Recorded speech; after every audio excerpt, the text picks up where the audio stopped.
Tá fáilte libh go léir an seo óh agus trána an Yasatá going. I suppose, look, first I'd like to say that I think commemorations say a lot about, we'd say, who we are as a people.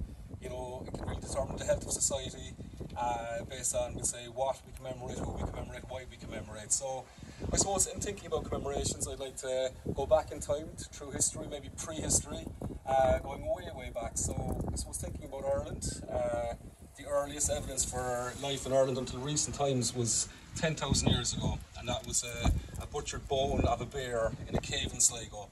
In the year 2021, Dr. Free discovered a reindeer bone, and there was evidence of that having been worked as far back as 30,000 years ago, really extending what we know to have been, we'd say, I suppose, life, we'd say, in Ireland at the time, and that was found in a cave in Castlepook near Doneraile. So it's incredible to think when we go back that life on, we'd say, Ireland could go back 30,000 years. That's a lot of history and prehistory. So I think it's important, you know, looking over that time frame. You know, it's fascinating really when you go from the Paleolithic to the Mesolithic to the Neolithic, and you consider just all the feats that have been achieved, you know, we'd say, in terms of the monuments that have been erected and that are still available to see around the countryside, and the many artifacts as well that we can see in museums and that.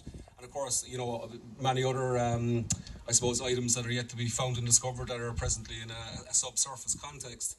So when I think that of commemorations and that, I start thinking, you know, when did we as a society, we'll say, you know, turn our attention from, you know, I suppose, a knowledge or a focus of the stars with incredible stone alignments and our knowledge of nature and all that it has to offer to, you know, building defensive ring forts and waging wars on neighbouring tuas and chiefdoms and that.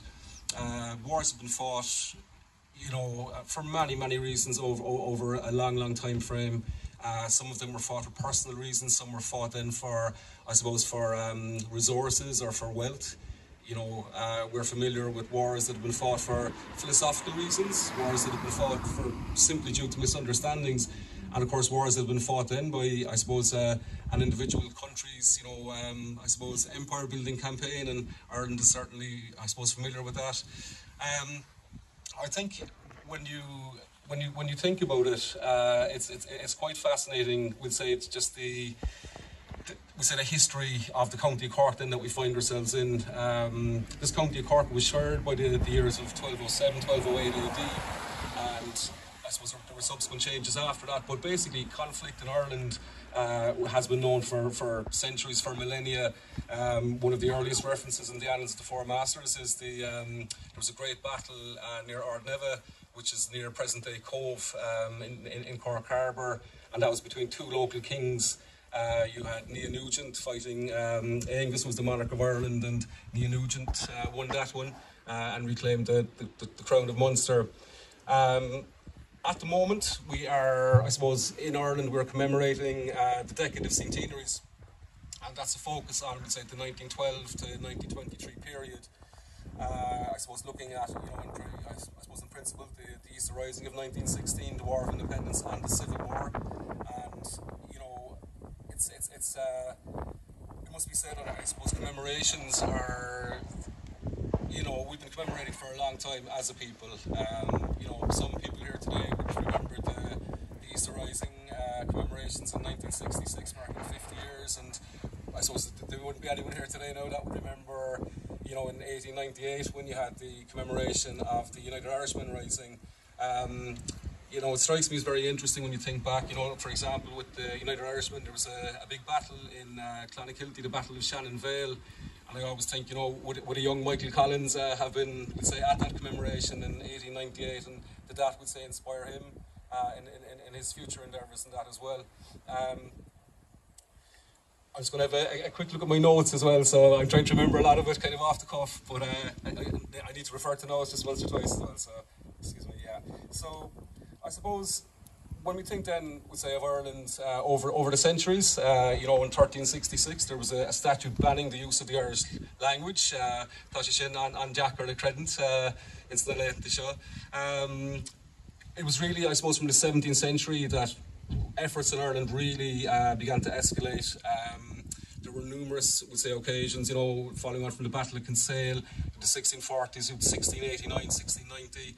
Obviously, you had the penal laws in the 1700s, the United Irishmen, 1798, with the Young Irelanders in 1847. Obviously, the Fenian Rising then in 1867 as well.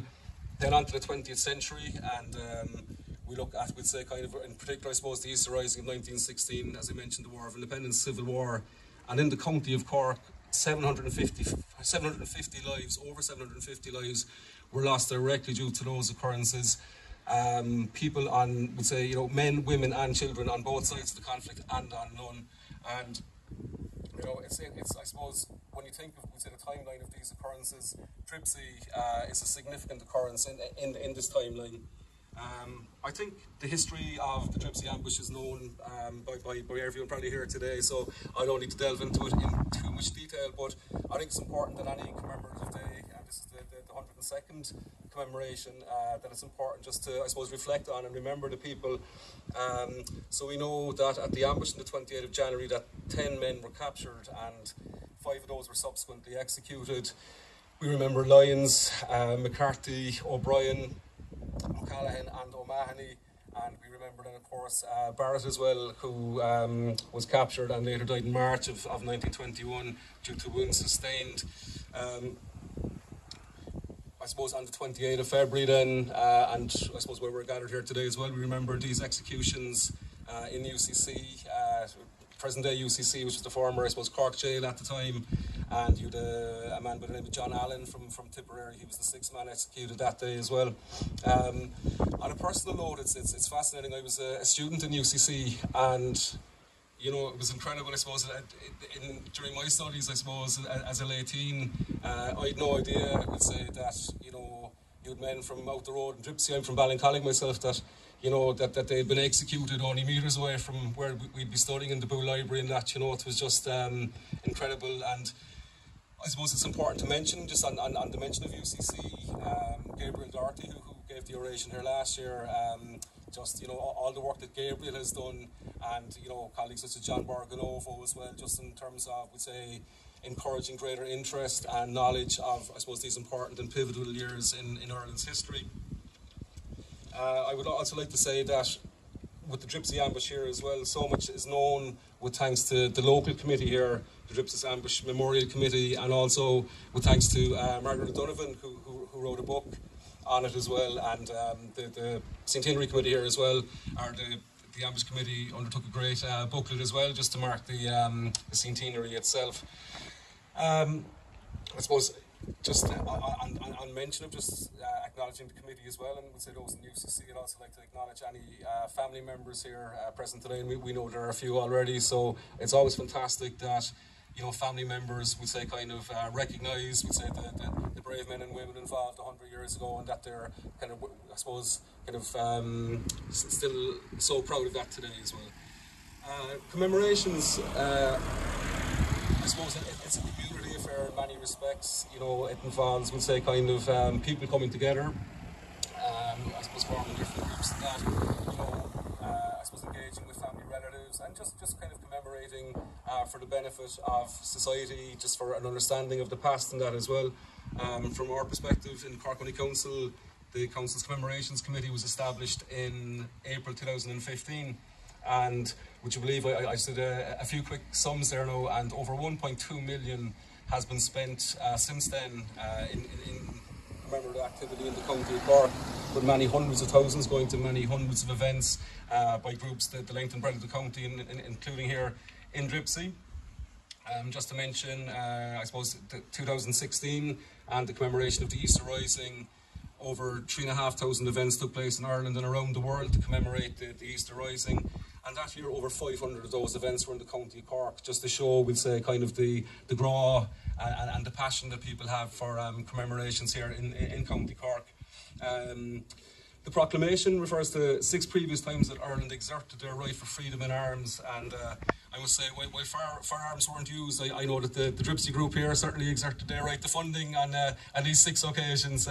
Margaret Baker, who would be affectionately known as Peggy here, probably had my number in speed dial, I'd say, at the time, and Councillor Michael Looney or Mick Looney would give me regular updates in County Hall as well. So But just to say, like, that the work that they've done in restoring the monument here, in just, would say, kind of, you know, the work in schools, just the DVD they brought out, you name it, it's exceptional work, and I think they are to be commended for what they've done and what they'll continue to achieve as well. Also, I'd like to say that in 2021, while, look, I suppose COVID-19 is still very much in our memories. I suppose the centenary event couldn't take place precisely at the occasion of the centenary itself, but I think it was so fitting that it was decided to hold the centenary commemoration in the centenary year, and it was then Mayor of the County, Gillian Coughlin, gave a fantastic speech that day as orator. Although not involved in the ambush, just 3 weeks prior to the ambush itself, I remember reading volunteer John Cowick he was killed by British forces at Coolfuck Tower and Dripsey, and I suppose in a few weeks' time, on March 14th, many might remember, would say, Mary Lindsay and the driver that were killed as well. Today is the 26th of February, and precisely on this day, 100 years ago, head of anti-treaty forces Liam Lynch issued a statement, I suppose, refusing the promise of any truce in the civil war that was, I suppose, happening in Ireland at the time. Liam Lynch, as we know, he was to have been killed not too long after, on the 10th of April 1923, and the civil war came to an end on the 24th of May 1923. It's interesting when we think about it. Last year and this year we're commemorating the civil war, and presently around the world there are 7 civil wars at the moment. From Libya to Central African Republic, you have Ethiopia, Somalia, Yemen, Syria and Myanmar. So there's actually 7 civil wars if you think about it at this moment in time. There is ethnic violence in southern Sudan. There are over 12 I suppose terrorist insurgencies around the world, and we're all very, very familiar as well with what's happening in the Ukraine, we say, in terms of the Russian invasion. Just as there are 32 counties in Ireland, World Population Review, according to that source, there are presently 32 countries currently engaged in armed war in the world. That is 16% of the countries in the world, or literally 1 in every 6.25 countries, has some form of armed war at the moment. It'll be predicted that wars will be fought in the 21st century. These are from official sources. Wars will be fought over water, and I think climate is becoming a greater concern as well. In fact, by 2050, it's anticipated that there will be up to 1 billion climate refugees or migrants. These are people who have to leave where they presently live because weather conditions will become too hostile, be it droughts, be it flooding, be it scorching temperatures, you name it. I think perhaps one of the greatest wars we are in, without the vast majority of people knowing it, is the war on a sustainable future. Lavish lifestyles, wasteful consumerism, scarce resources are becoming scarcer. I suppose some people above a certain age threshold will know the saying, a stitch in time saves 9, but in many societies, sometimes it's more what's on sale for a limited time, and can I save €9 might be more of the focus, So I suppose, look, in summary, just to say, I think people cannot be faulted if on true deliberations they act upon what they believe is in the best interest of the common good. I suppose people's perspectives will differ, but it is really true. I think a deep appreciation of, by way of commemoration, by reflection, by living our heritage, that you can see a convergence of the thoughts, the values and the ideals that can establish, I suppose, the betterment of society, both today and the future that we're hurtling towards. I suppose lastly, just to say, look, it's been an absolute honour to have been asked to speak here today, and I wish the group every continued success in the future. So, good night, live, agus mille beans.